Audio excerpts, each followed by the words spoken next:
Hey, we are live. We are horned up. We got some very familiar faces in the house. Welcome to Horned Up, everybody. No face more familiar than these two right here. Couple of real ugly mugs here. Real ugly mugs. I wish we were better looking. We're not. We're not. It is what it is. It is what it is. Yeah, it's we got rookie mini camp starting today. Actually, they're reporting today. So there's some things happening in the world of Minnesota Vikings, and we're what, 2 weeks post draft, but I think we're still horned up. Let's be clear. I don't give a shit if nothing's happening. We're gonna be live every damn week talking Minnesota Vikings. So we don't need an excuse to come on here. Come on, Lup. We got Nitzberg, Ashley, I'm just talking what's going Arms, on. OG, Knack. Chris Bowman. We got Knack in the house. FW Enter Mason M. Welcome everybody. Welcome to the show. We got plenty to talk about tonight. We'll let you guys trickle in. Grab a beer. Chris Bowman's here. Chris Berman's here for Alyssa. Boy, that's aggressive. It's aggressive. What the hell? Travis says I'm very unpassionate. Patient. I don't know. I thought it said unpatriotic. Anthony Cartagena. I think it's Cartagena. It's a great name. Fuck, It is a great name. It is a great name. Monkus, not to be confused with mucus, which is gross. Can't wait till the season. Let's go. The mucus season? Go Wolves, says Nitzberg. Tomorrow night, 8:30, baby. They're going to go up 3-0. Yes. Timberwolves are going to win a fucking championship before the Vikings. Okay, let's not jinx it, right? Let's not jinx it. Gonna, Shit. they're going to win Good. it. You're so good. Davey's happy. We got a kicker. Ben David sounds like a band. Julian Marker in the house. I know he's all pumped up. Both those. I'm sure he'll be there tomorrow. I guarantee it. He will be there signing autographs, actually. Should be. I know. I'd get one. Right in my tits. Don't be gross. I'm sorry. Well, I'm just signing Viking my tits. Funeral, you better be sorry. You're 7 minutes late. The hell? Oh, he was sharing the live stream. Thank you. Thank you, Viking. Of course he was. Of course he was. You can't be mad at Viking Funeral.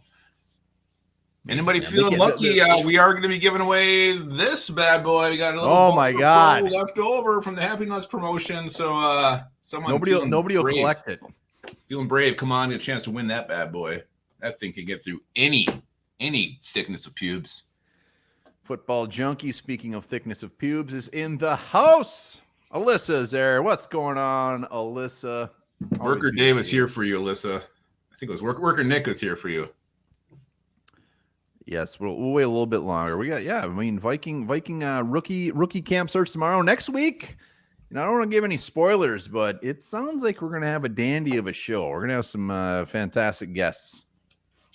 Absolutely. Cannot wait to disclose who those guests will be. Well, we'll see. Also, John Randall's going to be coming on the show. I think it's probably like early next week. John Randall's going to be coming on. Yep. I'm sure he'll be very impressed. He'll be coming on. My clothes will be coming off. Get a one-track mind, man. Harms cannot grow pubes. That's all right. He can't. Saves a lot of maintenance time.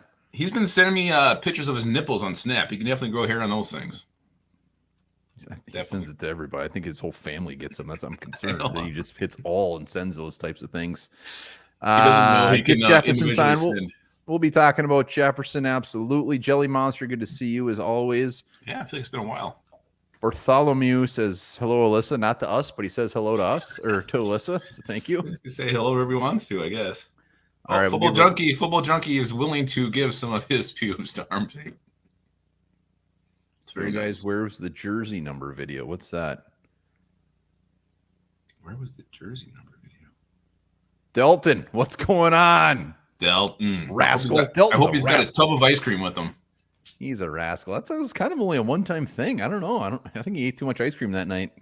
Yeah, he was really going after it. That spoon, that poor spoon. Oh no, that lucky spoon. You can look at it a couple ways. Lucky spoon. As far as I can still see after watching him eat that ice cream. Randall says hero. He's super pumped. I kind of want to come on with the eye black on. Would that be original or?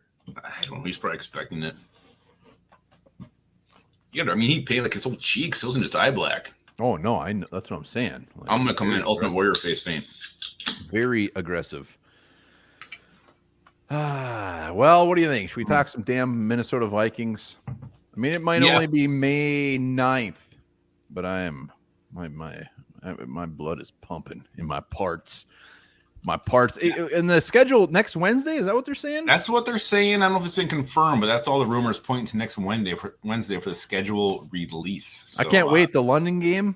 I mean, they start at like 8:30. Shit faced. I'll be drunk by noon. We'll be going on. We'll be on here. It's gonna be fantastic. Yeah, and when you win that game, it's so great because then you have the whole day just to sit back and enjoy football. And we're playing Jacksonville, right? I don't know if it's been confirmed who we're playing. I thought they thought maybe it was gonna be Houston that we play overseas. Whatever the leaks, the Twitter schedule leaks was usually pretty right. I thought they said Jacksonville. Somebody can correct me if I'm wrong, but well, that's like playing a home team. Jacksonville's always playing overseas. Yeah, they do every year. They're morons. And I'm gonna be drinking beer mimosas, and I'm gonna be drunk, and I can't wait. Maybe we'll make some. Maybe we'll make some scrambled eggs. Nothing better than scrambled eggs. All right, let's jump into some Vikings latest news and rumors. This one is from Ben Gosling. He says cornerbacks Murphy and Griffin are in the driver's seats as starters. And then he said, this is kind of the interesting part here. Mekhi Blackman and Caleb Evans will have to fight for their jobs in camp. To put Mekhi Blackman in there, that to me was a surprising little nugget from Mr. Ben Gosling. Well, he's not talking about a roster spot. Fight for their spots, even their jobs. I mean, their jobs. That sounds like he did mean their spots. No, I think you're reading that wrong. No way in hell Mekhi Blackman is fighting for a spot on the team. That's when I saw that. I'm like, what the hell? No, you're reading that one wrong. I think he's saying fighting for like the starting spot, like farting, competing for that spot. So, and we've seen this in multiple spots where Shaq Griffin sounds like he is anointed the starter. So it does seem that way. And I love it. I'm all for that. There's no reason to rush along Mekhi Blackman. I mean, I'd love Mekhi Blackman to just ball his dick off and just come out and all of a sudden he's a starter. But this gives a little bit of padding, a little bit of room. And this is what I fully anticipate. Caleb Evans can just, he can go to the UFL for all I care.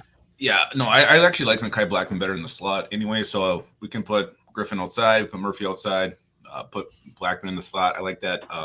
We are hearing a lot of, I think you're right. It must have been the Texans. I've seen a couple of Texans. Yeah, which would be, we took half their team. So there's this Texan Viking pipeline. Yeah, they're good. Texans are good. They're good. I'm glad we got their players. They're good players. Thomas is in the house. What's up, Peter? Thomas. Yeah, he's the biggest Peterhead of them all. Anthony Carthagena says Blackman is way better than Evans. I agree 100% on that. I honestly think that I would take, who's in the bottom of our depth chart? I think they're better than Caleb Evans. I'm sorry. Caleb Evans gave us a little bit of hope 2 years ago for about a 3-week stretch. And we're like, holy shit. Yeah. Kwesi took him in round 4. Everybody was projecting like round 6. And he was like, wow, he's a genius. And then all of a sudden, Caleb Evans sucked. Yeah. And it was weird. Yeah, and then he gets benched, and then you have Flores saying, we all have bad weeks, and then he got benched again. That's not good. What does this mean? Get cupped, Kip. Nitzberg has breaking news. Yeah. So, our top 3, our big 3. We're gonna have Murphy, Griffin, Blackman's gonna be in there. Josh Metellus is gonna be in that nickel. He's gonna be playing all around the place. I like our secondary. I like it a lot. I think Shaq Griffin's gonna be. I remember when we signed. Who was the corner from the Chiefs? Oh, Rashad Breeland? Rashad Breeland, I look at Griffin as a Rashad Breeland type of signing, but Griffin's actually going to be good. Rashad Breeland was a disaster. Griffin's going to be the dude where it comes in just to be like, you know what? That was a great contract. Viking funeral. Viking funeral. That was the reason I wear my war paint in my videos. Hell yes. Early next week, baby. Viking funeral. Thank you, sir. Yeah, breaking news from Mason M. What's that? Breeland was so ass. He was so ass. Yeah, but when we sign him, it's kind of the same thing. We got this veteran. We're thinking, and he's going to be good. He's not going to be great. He's just going to be a very solid contributor, and he sucked. But Shaq Griffin is actually going to be solid. I think so too. I'm excited for him. So let's go to per Jordan Reed. He said this, and Mike Tannenbaum. They both have Dallas Turner as the front runner to win Defensive Rookie of the Year. Hell yes, Dallas Turner, the front runner in their minds. He should be. What was he, the 3rd defensive player? So Byron Murphy, Latu, and then Turner? I think that's how it went. You should be the front runner. Who else would be in your mind? Latu could be. His head's gonna fall off after the third game. It's a really rude thing to say. I'm just saying, Latu on the Colts. I'll take Dallas Turner with Brian Flores as his defensive coordinator 10 times out of 10 before Latu on the Colts. Well, let's not forget, too, like, I mean, they're going to be rotating. So, I mean, he's going to be fresh throughout entire games. Latu's going to probably be playing almost every single damn snap out there until he is hurt, which probably will happen. So the fact he's going to be fresh, rotation, this attacking defense, yeah, I love it. And I love hearing that Dallas Turner is a front runner because I think he's actually going to live up to it and be just a force from day one for the Vikings. Well, look at it. Last year, DJ Wanham, what do you have, 8 sacks? Mm-hmm. I mean, Dallas Turner, DJ Wanham had a great year, but Dallas Turner is much, much, much, much better than a DJ Wanham. So DJ Wanham playing in spot duty, and then you throw a Dallas Turner out. I mean, I honestly fully expect 8+ sacks out of Dallas Turner as a rookie. Yeah, I expect 8+ sacks by November 1st. That's what I expect. November, that's asking a lot, but I like it. Yes, Munkus 74. We're going to call him Mucus from now on, but greatly appreciate it. Munkus you as well. Munkus is pretty damn fun, too. Munkus, you're right. Munkus. You're right. What player said the Vikings have no leader without Kirk? I know Harrison Phillips did an interview where he was saying that's going to be very tough to replace Kirk's leadership. But J.J. McCarthy, when you watch that dude talk, watch J.J. McCarthy talk, it's like, shit, this dude's only 21 years old, but as an old man, I'd listen and do anything he asked me to. I believe in him. He'd probably just ask you to leave. Well, then I'd say, you know what, JJ, I wish you well, and I would leave. What if he told you to cash that bet on the Manwich? Would you do it? Probably do it tomorrow. It's got to happen. I mean, I'm not going to back out. I know, we just got to do it soon. Do they even sell Manwich anymore? Probably. I would think so. There's probably those things don't go bad. Hold on. We got 14. Like this is. I don't know if we have more than 14 watching. Rude. This is really rude. Well, we're almost at 100 with Twitter and YouTube. Hit that like button. Let's go. Hit that like button as you're. I'll hit it. In. Butt chug that thing, says Tim Voss. I'm not butt chugging a Manwich. That could be a doctor visit. Yeah. I'm uninterested. Maybe you can open the can with your butt. I could absolutely. Thomas probably has Manwich 3 times a week. He's got a can he can send you. All right, hit that like button. Let's go. Let's keep going to the rumors from Alec Lewis, Jefferson. He's saying Jefferson can get $34 million a year. Also saying basically, if shit doesn't get done soon, it could turn into a storm cloud. Storm cloud. That's all I can think of was a storm cloud. It's scary. It's scary. Sometimes what a shit cloud. Those dark clouds coming in are very scary. I love the $34 million a year. I love that, there's these levers they got to hit. I don't love the phrase storm cloud being put in this whole conversation. That's the last thing we want is anything with Justin Jefferson's contract dragging into camp and becoming a major issue. You ever remember Kingpin where he said, oh, there's a whole cloud of shit. And he says, oh, God, there's a shit cloud coming. I can smell it. Great line. Yeah, I don't know. So $34 million. AJ Brown was just signed. He's the highest paid wide receiver. He's getting $32 million a year. Mm-hmm. So 34. So if AJ Brown's getting 32, like Justin Jefferson should be getting like 72. 34 seems like a steal. 34 seems like a steal. And I know there's a lot of people that just burns everybody's asshole. It's going to happen. It's going to happen hopefully very soon before this storm cloud comes. Yeah, I know. But 34 is like if they sign him, if they sign him for $36 million a year, I would not care. I don't care what they sign him for. Just fucking sign him. Just sign him. Get it done. I don't just they talked about the draft, we're gonna let JJ have his week, his month, whatever. It's May now, we're at May 9th. Let's just get this damn thing done, get it over with. Give this guy all the money he wants because he is worth every single penny. Yeah, just get it done sooner and later before, it starts to get maybe a little chirpy back and forth or whatever. Like, just get it done. So he's there in training camp. He's there whenever he needs to be. I mean, it's going to happen. So I don't get the draft's over. Mm-hmm. I don't know what the holdup is, but just get it done. Just get it done. Another nugget coming out. Aaron Schatz, whoever the hell he is, in PFF believe the Vikings still need to add another receiver. And I believe one of these actually said it was a slot guy, but They think the Vikings receiving depth is apparently ass.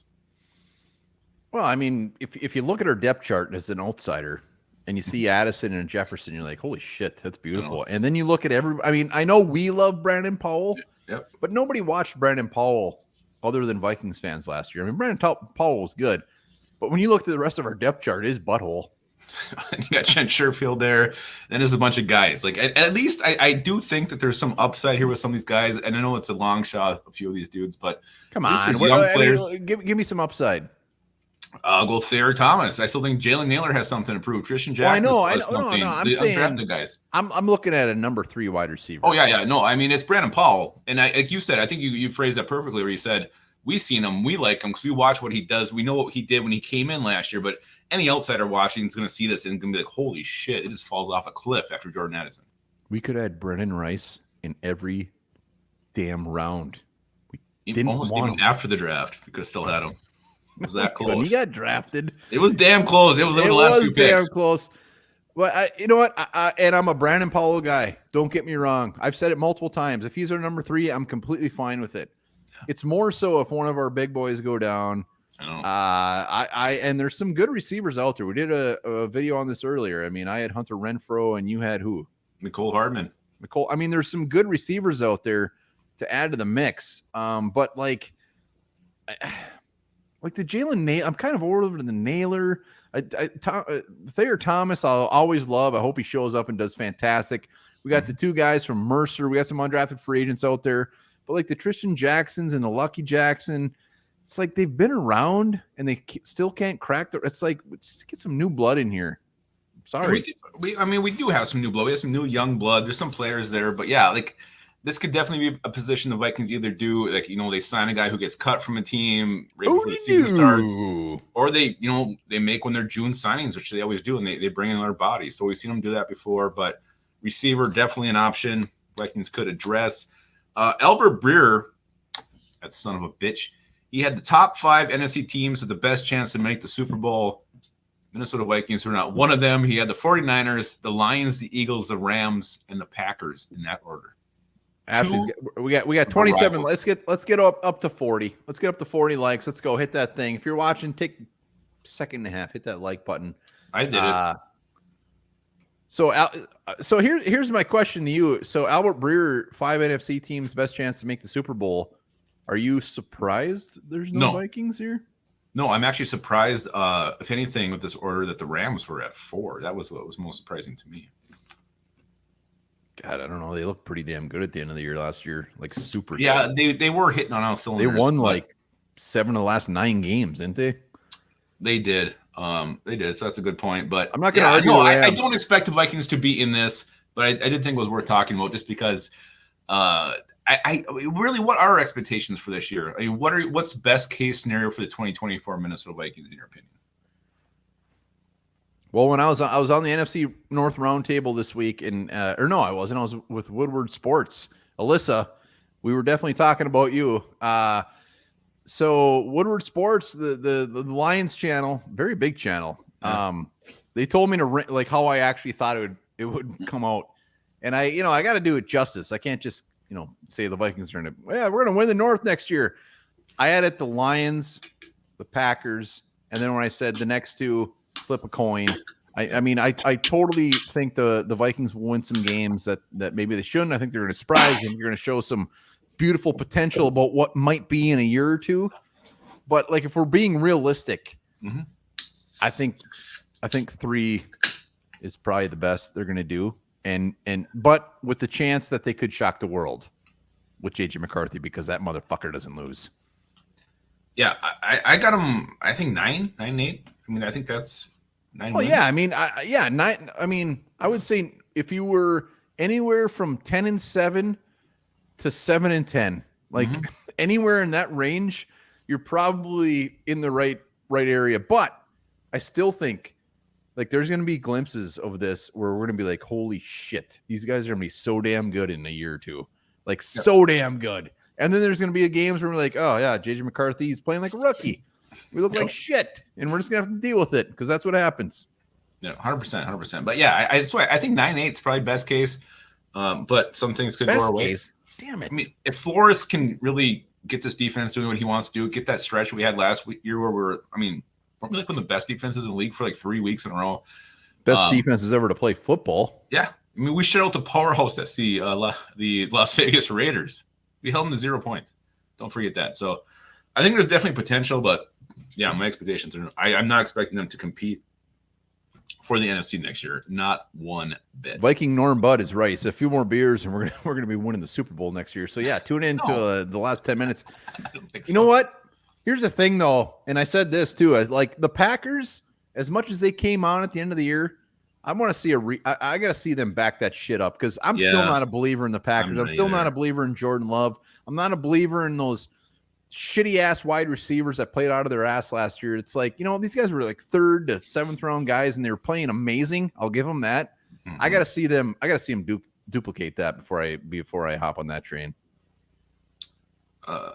Yeah, no, I agree. I think the Packers definitely. The one team I do think is legit is the Lions. I think they're good offensively. They're good defensively. Quick, act like a lion. Act like a lion. Not a kitty cat, a lion. That was my. You ever been to the zoo?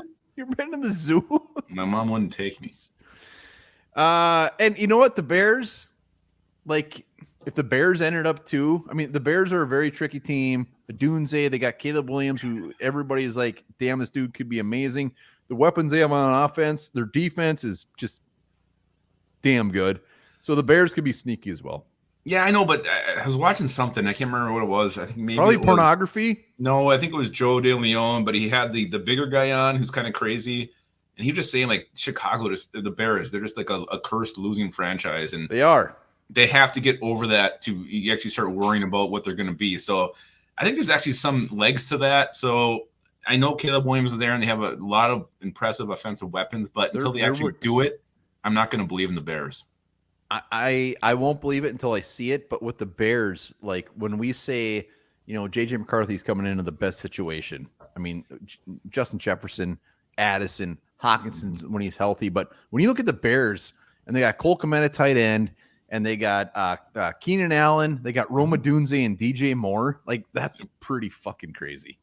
Yeah, and they got a nice 3-headed monster at running back as well with Andre Swift, Khalil Herbert, and my boy Rashawn Johnson. So they're loaded. And remember, like, let's not forget what the addition of Montez Sweat did to that defense. Bringing him in there made that pretty damn impressive. But again, they're still the Bears, and they're gonna be the assholes, the bottom of the barrel of the NFC North till they prove otherwise. That is true. It's going to be, I will say NFC North for the next foreseeable future is going to be one of the best divisions in the league. We got some damn good teams. It's going to be exciting for sure. And it's going to be tough too for the Vikings. Even if they are good, I think we actually mentioned this. They could be a better team this year and have a worse record because that's how good the NFC North is going to be. It's going to be good. It's going to be so good. So the numbers were dished out. Everybody's got a number now, and we're not going to go through all the numbers because I think that'd be kind of boring. But there's some players who change their numbers, and I think we should talk about that. Is it a bad sign when a player changes his number, like Brian Asamoah going from 33 to give it to Aaron Jones, and he's taking 2, and Najee switched back to 36, which I don't think anybody actually took 11. I was trying to figure that out. Yeah, somebody took 11. Was it anybody of importance? Because I was trying to Google it and I couldn't find who the hell it was. No, maybe I'm right. I could have sworn so. No, I think it was more that Najee wanted to go to 36, but he was 36. I know. So then why? Then he went to 11, and now he's back to 36. So I thought somebody took 11. But anyway, like with Brian Asamoah taking 2, does that mean he's probably gone? No. What it means is that Aaron Jones is one of the best running backs that have been in the league in the last 7 years. And when we sign a guy like that, they say, hey, Brian, come here. You don't get this number anymore. So it wasn't his decision. Like if Brian Asamoah would have had a breakout season last year, it would have been a different conversation. Yeah, even so. I don't think it's a good sign. I don't think it's positive for their chances. I don't know. I don't put much into it, but I think if it was like we signed, I don't know. We re-signed Mike Boone and he wanted 33. That would be a sign. Give it to Aaron Jones. Aaron Jones is amazing. So I think there's a couple other guys who changed their numbers, but to me, I don't know. It just seems like Sherfield. Sherfield got 11. So did Najee change first? Because if well, I don't know if this was hey, you got to give your number to Sure. If that was the case, and they said horrifying. Trent Sherfield needs your number, I would be concerned. Aaron Jones, zero concern. But and also, I think it can be a little bit of a tipping of the hand because I as much as the coaches say otherwise, going into the preseason, going into the OTAs, going into minicamp, going into training camp, they kind of have an idea of who's going to make this roster. And if you're Brian Asamoah and they tell you to change your number, I just don't think it's a great sign. It doesn't mean he can't make it. It doesn't mean he won't make it, but I just think it's not positive for him. Yeah, I don't know. I'm not I mean, I guess my thought is when it comes to Asamoah, like I don't think he's making the team anyways. So I know. And that's what I think they already know. I think they already know that. So this, what? They should just. What if they would have gave him like like so what player? Number is he? You just have the word player on your chest. He's number 2. 00. Tim Boss says Brian Asa moving on. I want him to be so good. That damn injury in training camp. I don't know. I was never a fan. Yeah, but you were fans of guys that were absolutely horrible. So I mean, it goes both ways. But I was also a fan of guys who were awesome. So, hang on, I had a really good one in mind. He's on a different team though. Oh, I'm sure he is on a different team. That's how good he was. All right. No, he wasn't a Viking. He was drafted and he turned out to be awesome. Doesn't count. Who gives a shit? It was a guy I loved. That's what I'm saying. Man. I want to mention one thing. 2025 draft. I know we don't like to look too far ahead and everything can change, but to me, this is a kind of an outlier this year. There's one name floating around there that every time there's a 2025 mock draft, anybody talks about it, there's already one name that's been linked to the Vikings, and it's come from various sources. So when we start watching college football, and you guys Gophers fans, they play Michigan, Mason Graham, defensive tackle, has been linked to the Vikings by multiple sources already, and you watch his game. This dude's very impressive, but someone to watch moving forward. Mason Graham, don't forget that name. Keep an eye on that name. I like to call him the graham cracker. Yeah. You can put anything on a graham cracker and it's good. Butter, peanut butter, jelly, anything. And that's just exactly what he is. He does everything wonderful. And it's way too early. We're not going to sit and all of a sudden bust out 2025 mock drafts. But when it comes to defensive line, I'll say this about the 2025 draft.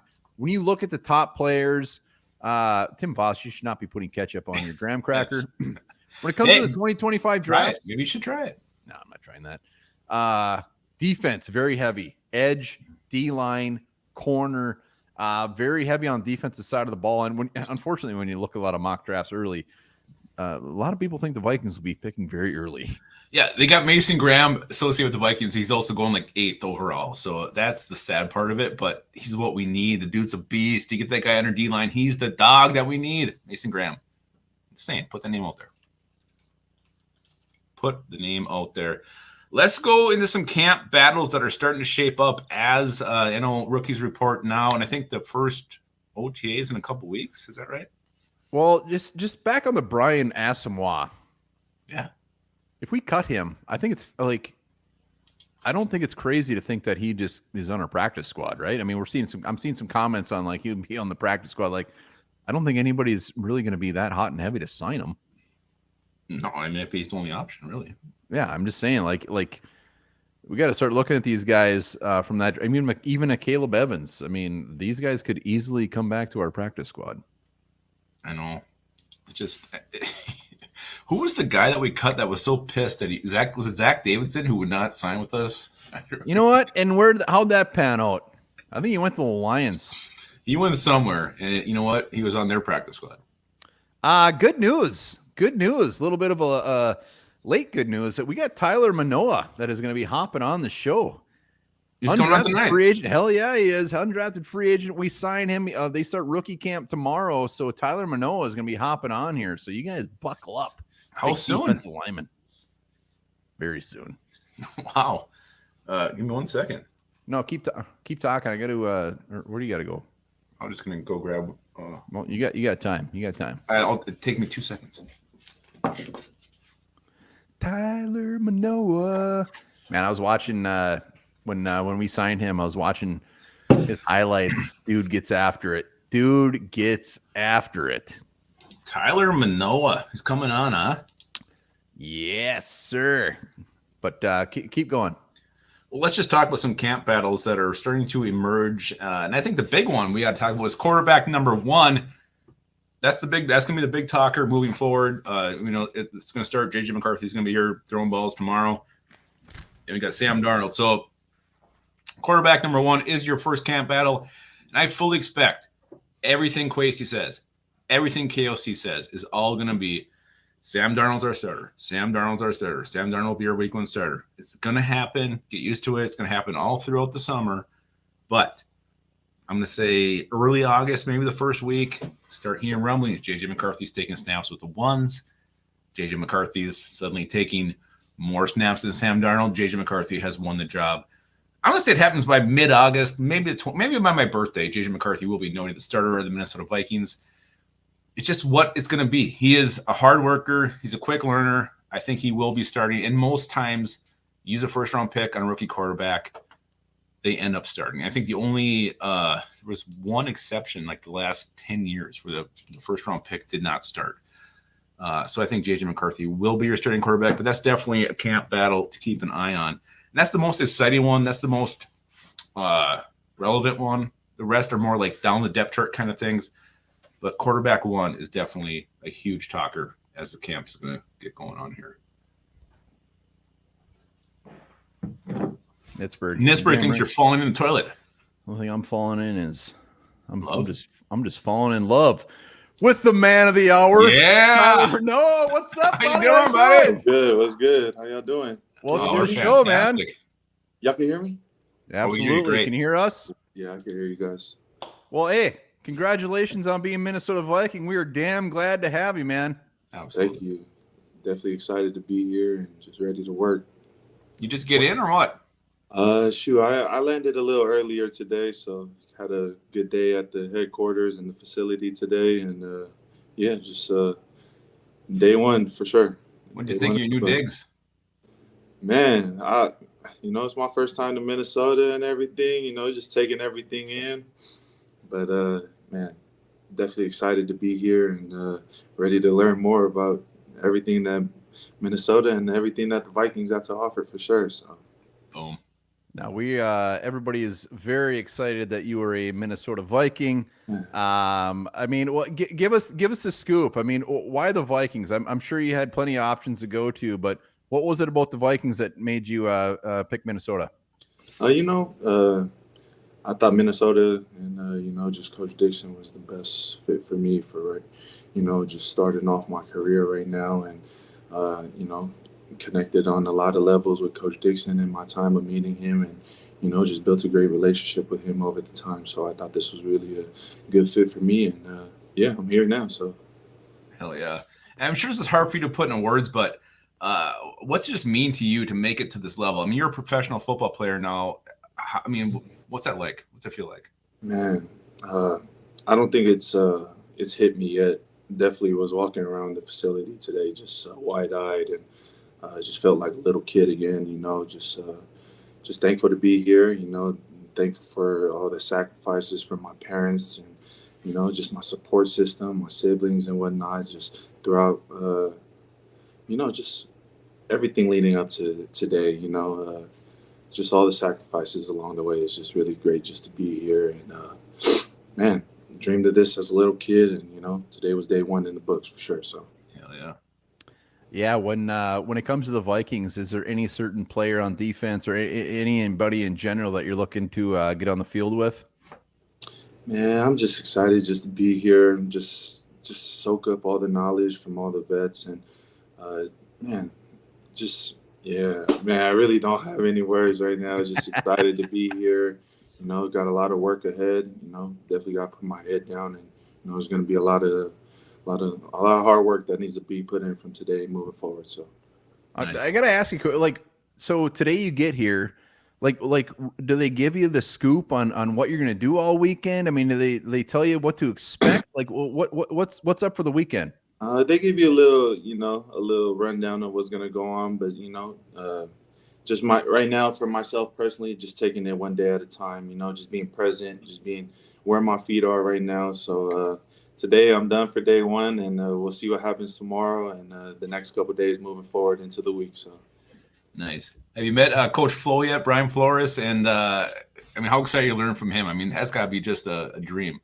Man, I haven't met Coach Flores yet, but just definitely before, just doing my own research and whatnot on just the different coaches on staff. He has a lot of knowledge to offer. So just here, like I said, I'm just here to soak everything up and just learn every day and just be the best I can be one day at a time. And just be here where my feet are every day. So. Nice. Yeah, I mean, watching you at Arizona, UCLA. I mean, you get after it, man. I mean, what when it comes to our defensive line, I mean, what do you feel that you're going to bring to this squad that we can get excited about? Man, just bringing some length and some size. Man, just really, I'm just here to soak up all the knowledge from the vets right now, and just know my role and what I'm getting myself into. So just being here day in and day out, just going to be listening to the older folks and to the coaches. And, man, that's really all. That's what I'm going to bring, just being able to be coachable and adapting to whatever is being thrown at me. What's so I think you had a year overlapped with Gabriel Murphy at UCLA, right? Yeah. Are you guys I mean, did you see him today? I mean, is this a good thing? I did run into my guy Gabe today. I didn't play side by side with him when they ended up coming over from North Texas. I was asked to go to O-line, so I did spend a little time playing O-line while they were there, but ended up entering the portal and ended up at Arizona after that. So on the defensive side, back on the defensive side, not playing. Yes, sir. Not playing left tackle. So. Awesome, sweet. Tyler, you got any crazy any pregame music you listen to? Any pregame meals? You got any kind of superstition to do every week before a game? Yeah, I'm a pretty mellow guy. I guess it just really just depends on the week, how I'm feeling. I mean, my go-to is really some island reggae music, maybe some Bob Marley, some mellow, just, keep me at ease and whatnot. Maybe some church music, some cultural Tongan and Samoan hymns and stuff within there. So more calming, not quite yeah. Yeah, just relaxing. You may sometimes have that hoorah, hoorah hype playlist, but, for the most part, pretty mellow and laid back and just being present in the moment. For sure. Yeah. I can tell you one thing. You might listen to laid back music, but when you're on the field, you are not laid back. You are a man that gets after it. You get after it. Flips the switch. Got to, man. You got to have that, flip that switch on and off, You can be nice here and there, but, on the field, you got to be a different character for sure. Nice. No, absolutely, man. You're fantastic. We appreciate you taking quick time. I mean, especially the day right before you're about to get after it tomorrow. Everybody's wishing you luck. Thank you. You will definitely be a fan favorite immediately. And the Vikings defensive line, we need some help, and you are going to be the man. We need a dog. Got some work to do, but yeah, we here. Let's work. Right. We appreciate you, man. Good luck this weekend. Good luck this season, man. Take care, buddy. We'll see you guys. Yep. Damn. Boom. Yeah, Tyler Manoa. I mean, go watch him. He's everybody in the comments saying he's a nice laid back dude. He's not very nice when he's on the football field. And that's what we like to see. It's beautiful. He's mean as hell.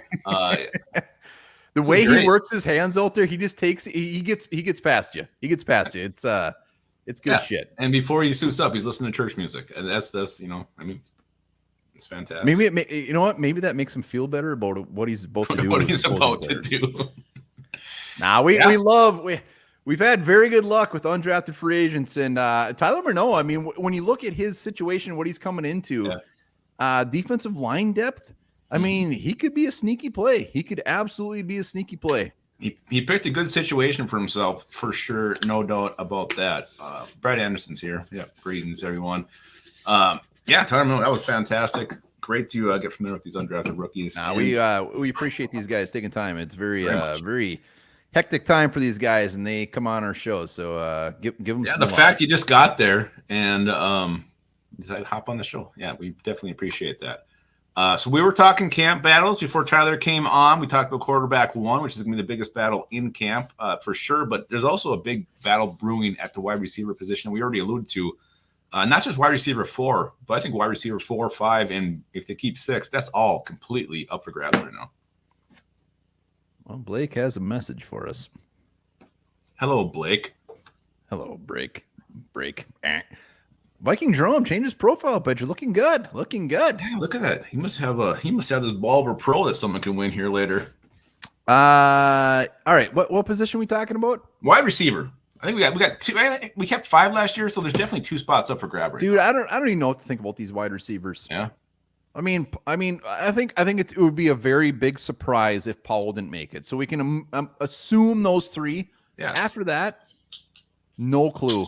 And I love it. I hope they let a lot of these guys get in the mix in the preseason games and not just wait. I mean, Thayer Thomas gets a snap in the last play of the fourth. Like, get these guys in there. I mean, I've said it again, and I sound like a hater. I've seen Tristan Jackson. I've seen get these other guys in there and see what they can do. Get those guys from Mercer. Get these undrafted free agents in there. Like, let's see what they got. And it's going to be interesting. I could not agree anymore. Yeah. I mean, so there's guys from years ago still competing. There's these new guys. It's going to be interesting to see who they end up keeping and if it's going to be guys currently on the team or someone coming from somewhere else. Another big camp battle. And I think this can go from anybody besides Harrison Phillips. Like, who's going to start and who's going to be the depth when it comes to our D line? Because we just talked to Tyler Manoa, who's got a shot. That thing's completely up in the air. Not even just who we're going to keep, but who's going to start.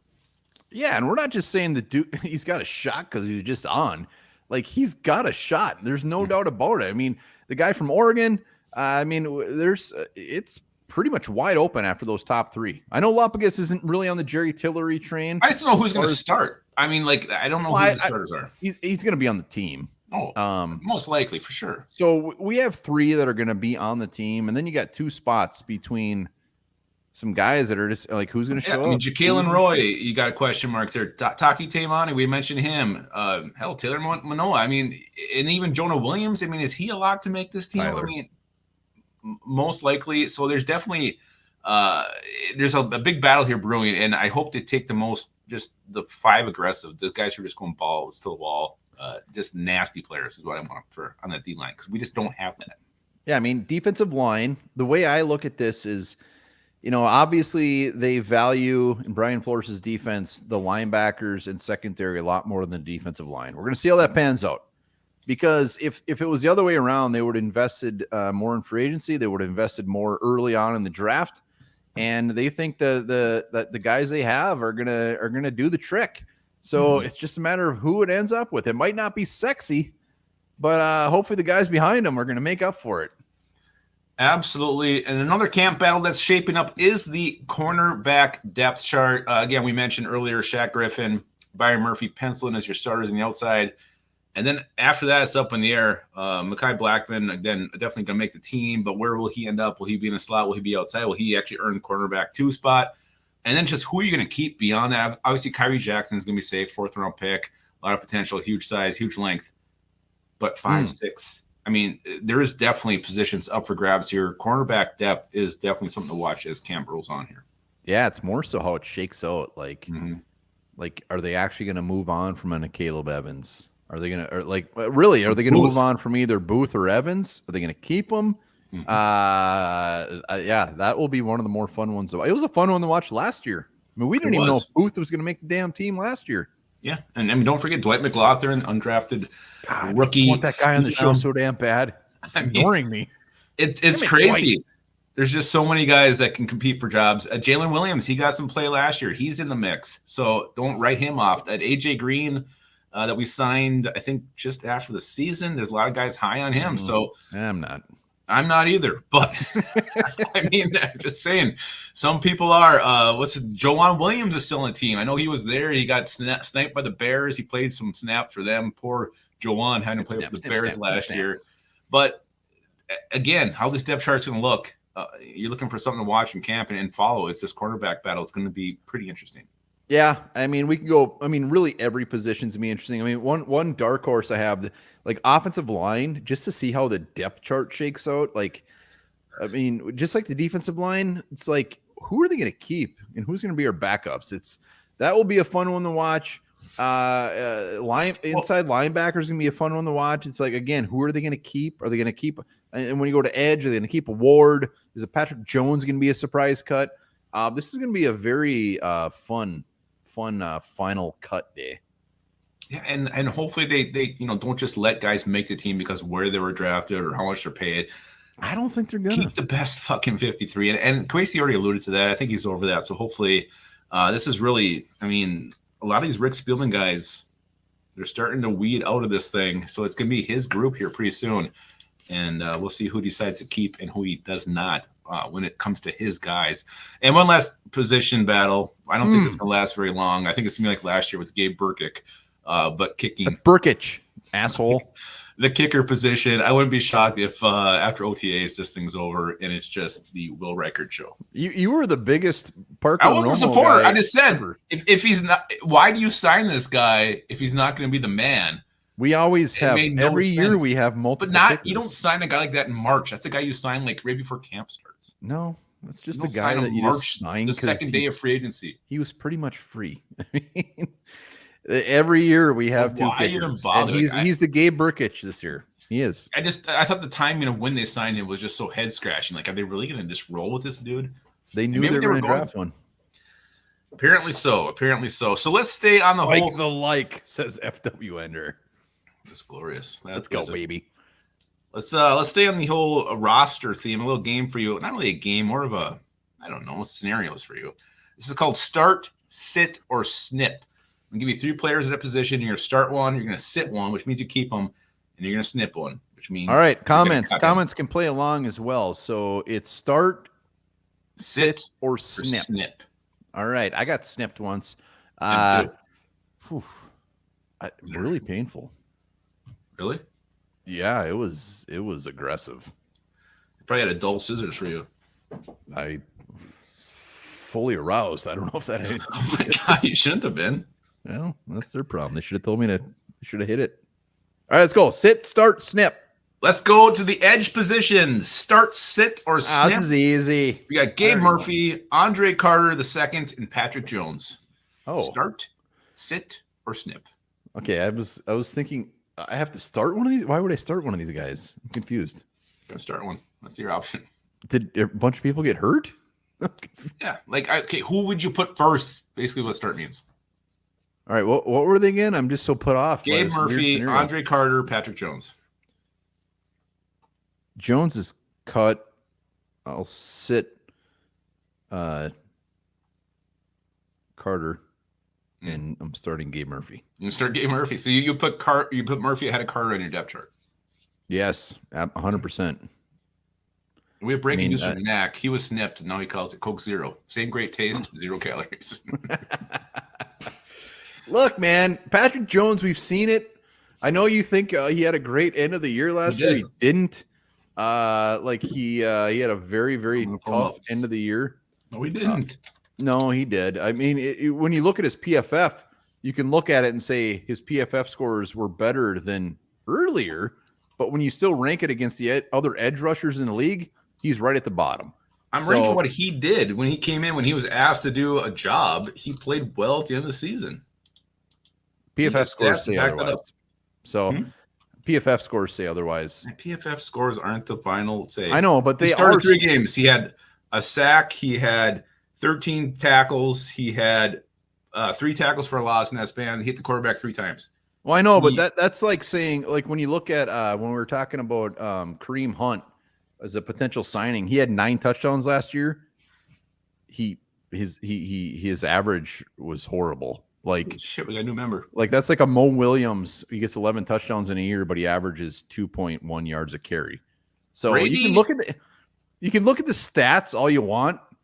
like that's what you're looking at right now, right? He came in, he produced. I don't know how you can just brush it off because are you looking at some site that grades stuff a certain way says he didn't play well. Like he came in, he did his job when he was asked to. All right, let me just ask you this: do you think you're smarter than PFF?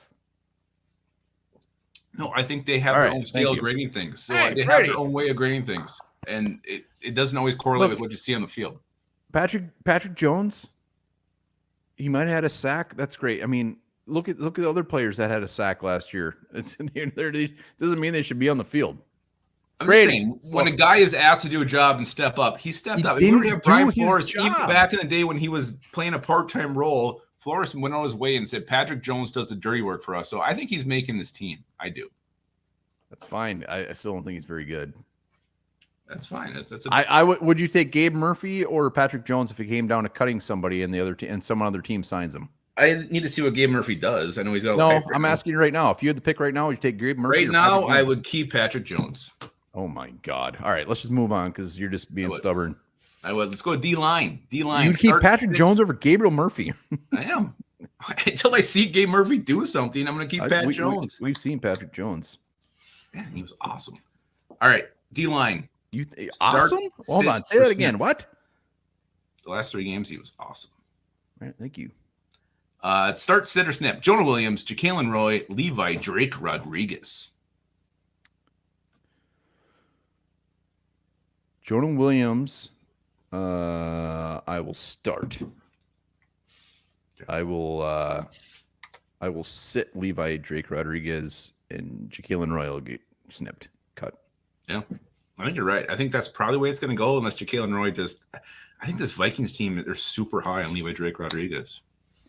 I would you could flip-flop Rodriguez and Jonah Williams, but if it came down to those 3, Jalen Roy I think would – again, like we said before, like Asamoah, like Roy would be on the practice squad. There's not teams out there clamoring probably for a Jalen Roy. So he makes perfect sense for the practice squad. And Jonah Williams, like he was okay last year, right? He had some production, 49 tackles, 2 sacks. So I mean, if you thought Patrick Jones was good, Jonah Williams is probably a Hall of Famer in your book. He had a great end of the season. I'm sticking by that. I'm not backing off that one. How's he against the run? His one sack. He had a lot of tackles, I'll tell you that. 13 tackles in 3 games. Hell yeah. Let's go to the cornerback position. Start, sit, or snip. Caleb Evans, Andrew Booth Jr., Dwight McLaughlin. Dwight McLaughlin is getting the start immediately. Wow. Number 1 keep. I've seen these other guys. Not great. Booth is going to get the sit, and the Caleb Williams is getting the snippy. Caleb Evans going bye-bye. Look, in the comments, let's see. If it came down to Booth or Williams or Evans, Booth or Evans, who are you keeping?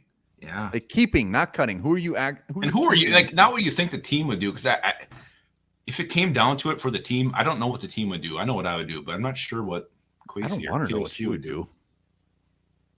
What? Evans or Booth? Who are you keeping? We got Arm says Booth. Thomas is he's keeping Evans. He's sticking with them. Evans all day. Booth. McLaughlin. God, he's so good. Not the fastest guy. Almost as equally as bad. It seems like Booth is getting the nod here. Yeah, and I think that's probably right. And maybe, I don't know. We don't know what's going on with Evans, why he got so bad at the end of the year last year. I honestly don't care why he got bad. The fact is, he just got bad. All right, we got 2 more left. Let's go to the safety spot. Lewis Seen, Theo Jackson, Jay Ward, start, sit, or gross. Snip. Theo Jackson gets the start. Jay Ward sits, and Lewis Seen gets cut. Wow. Actually, that's an easy one. That's a really easy one. I'm not high on Lewis Seen anymore, but I'm not high on Jay Ward either.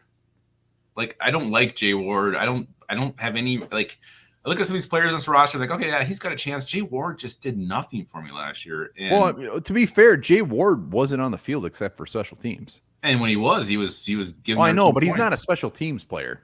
He's a safety. I don't know if he's a player at all. I'm just saying, like, you can't argue his ability in coverage or as an actual safety. He's a horrible special teams player. That's confirmed. But I mean, Lewis Seen's in the same boat. But we didn't draft Jay Ward to be a special teams player. I think they're just throwing him out there and like, holy shit, we need to get him off the field. He's horrible at this. I don't like Jay Ward, and I can see giving up on both these guys. But I mean, I don't remember a 4th-round pick coming in and then like playing special teams and then like just making 2 huge mistakes in the same season. Yeah, but Jay Ward needs to suck as a safety before I get rid of him. And no, and Lewis Cine, this is his last chance. Like this is so Viking Field ranked it Theo Cine Ward. That's probably the what I would go with this as well. Even though I don't even know if Theo Jackson is safe either, but it depends what Flores, if he gets his way again and gets to keep 6 safeties, or if they start putting some players at other positions, like maybe they keep more edges this year, maybe they keep more D-line. Who knows what they're going to do? But I think Lewis Cine and Jay Ward could be flip-flopped either way. Yeah, but the fact that they can't even force a first rounder on the field, and like Kwesi just being like, look, you guys, you're playing them. I don't give a shit. They can't even do that at this point. Like, he must be so bad. I mean, when a guy like this who's been injured and his biggest knock is the playbook, he can't get the playbook down. He should be last, and it's not even close. That's he should be last, and it's not even close. The dude isn't even on the field and doesn't know the playbook. So Jay Ward, for that reason alone, should be ahead of him. It's a good point. Thomas says he's high, but not high on scene. Nobody's high on scene. He should be either. He shouldn't even be on the team right now. The only reason he's on the team is because the first round pick. Yeah, so, and his first Jay year was a Ward, bust. who's never even had a chance to get out there. Come on. Yeah, I'm still not a Jay Ward guy either. I'm not a Jay Ward guy. It's just Lewis Cine's that bad. All right, let's go last one. Wide receiver. Keep start, sit, or snip. Jalen Naylor, Thayer Thomas, Devron Harper. Start, sit, or snip. Oh my God. Who are they? Jalen Naylor, Thayer Thomas, Devron Harper. Well, Naylor's gone. I had a feeling you're going that route. I mean, what's your argument with Naylor? No, I'm not saying I disagree. I knew you were going to go that route. So Naylor is snipped, and the other two were who? Devron Harper. Thayer Thomas, Devron Harper.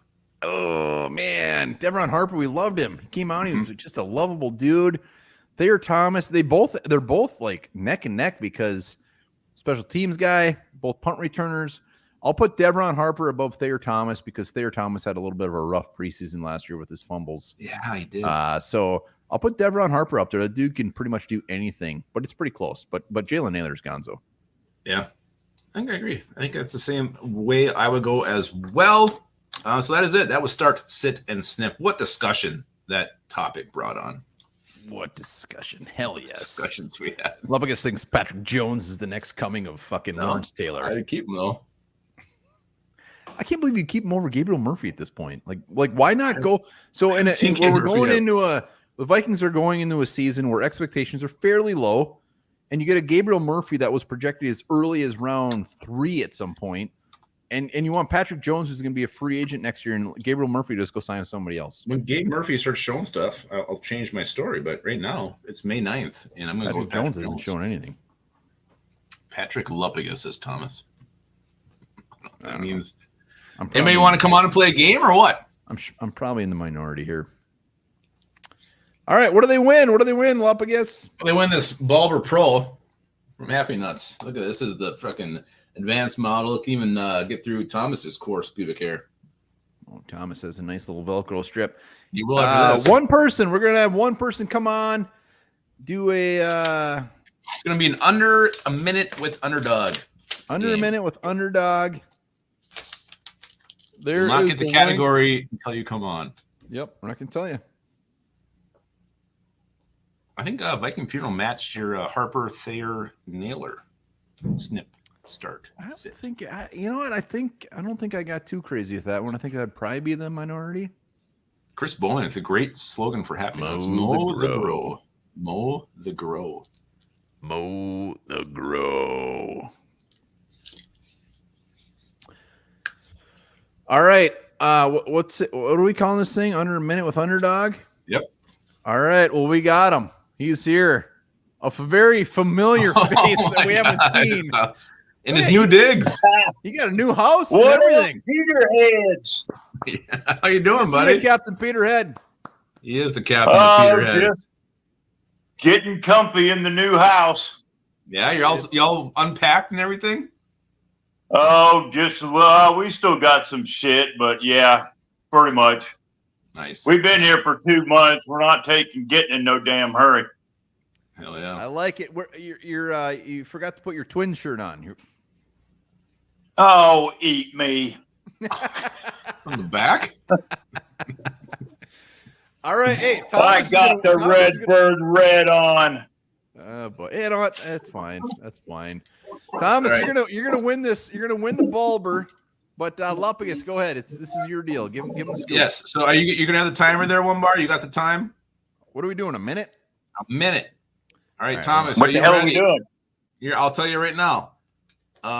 Quasey has drafted 11 defensive players since he's been the GM. We need you to name 7 of those in under a minute. 7 defensive players. Quasey is drafted. You ready? Yeah. Go. Steen, Booth, Evans, Asamoah, Dallas Turner, Jesus. Levi Drake, Wow. Rodriguez, whatever his name is, You got and then Kalen Jackson. We'll give it to him. Close. Clean it up. Damn it, I'm thinking. You got 30 seconds. You got plenty of time. He's got You're killing it. Oh, do I? 5.5. Shit.